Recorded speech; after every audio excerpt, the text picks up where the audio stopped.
ഇത്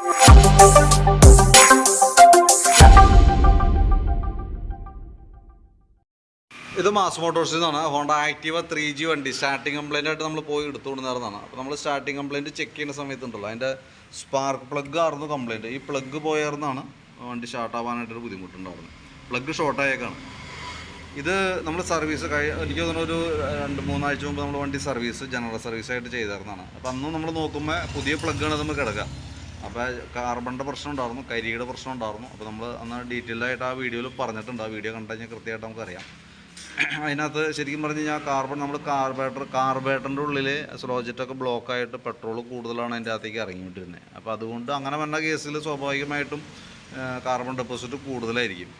അപ്പോൾ നമുക്ക് പുതിയ പ്ലഗ് ആയതുകൊണ്ട് നമ്മൾ ഏകദേശം നമുക്കൊരു 100-135 രൂപയോളം നമുക്ക് റേറ്റ് തന്നെയാണത്.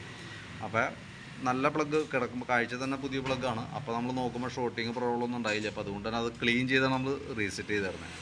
അപ്പോൾ ഇപ്പോൾ നോക്കുമ്പോൾ അത് കംപ്ലൈൻ്റാണ്, ഷോർട്ടായേക്കാണ്. അപ്പോൾ നമ്മൾ പ്ലഗ് മാറ്റി പുതിയതിട്ട് വണ്ടി സ്റ്റാർട്ട് ചെയ്തു. വേറെ പ്രശ്നങ്ങളൊന്നുമില്ല. പക്ഷേ അപ്പോൾ അതിനകത്ത് എഞ്ചിൻ ഹെഡിനകത്ത് കാർബൺ ഡെപ്പോസിറ്റ് നമുക്കൊരു വില്ലനായിട്ട് വരാൻ സാധ്യതയുണ്ട്. കാരണം ഇപ്പോൾ ഈ പുതിയ പ്ലഗ് നമ്മൾ ഇട്ടിട്ടുണ്ട്. അതിൻ്റെ ലൈഫ് നോക്കാം. കാരണം അതെന്തോ ഒരു നാൾ നമുക്ക് അതിന് കിട്ടുന്നുണ്ട്. അതിന് പെട്ടെന്നെങ്ങാനും കംപ്ലൈൻറ്റ് വരാണെന്നുണ്ടെങ്കിൽ പിന്നെ വേറെ ഓപ്ഷനിൽ നമ്മൾ എഞ്ചിൻ ഹെഡിൻ്റെ ഭാഗം അഴിച്ച് എഞ്ചിൻ ഹെഡിൻ്റെ ഉള്ളും കൂടി ക്ലീൻ ചെയ്താലാണ് അത് കറക്റ്റ് ആവുള്ളൂ കേട്ടോ. കാരണം എന്ന് വെച്ച് കഴിഞ്ഞാൽ ഈ പ്ലഗിന് വലിയ പഴക്കമില്ലാത്തതുകൊണ്ടുള്ള അങ്ങനെ ഒരു കൺഫ്യൂഷൻ പറഞ്ഞതിൻ്റെ കേസ്. പിന്നെ അപ്പോൾ ഓൾറെഡി പഴയ കാർബറേറ്ററിനകത്ത് തന്നെയാണ് പ്ലഗ് ഇട്ടായിരുന്നത്. ഇനിയിപ്പോൾ കാർബറേറ്ററൊക്കെ ക്ലീൻ ചെയ്ത് നമ്മൾ യൂസ് ചെയ്താണ് സെറ്റ് ചെയ്തേക്കുന്നത്. അതിന് ശേഷമാണ് നമ്മൾ ഈ പ്ലഗ് ഇട്ടെങ്കിൽ പോലും ചിലപ്പോൾ ഈ പ്ലഗിൻ്റെ പ്രശ്നം കൊണ്ടും വന്നുകൂടായിയൊന്നുമില്ല.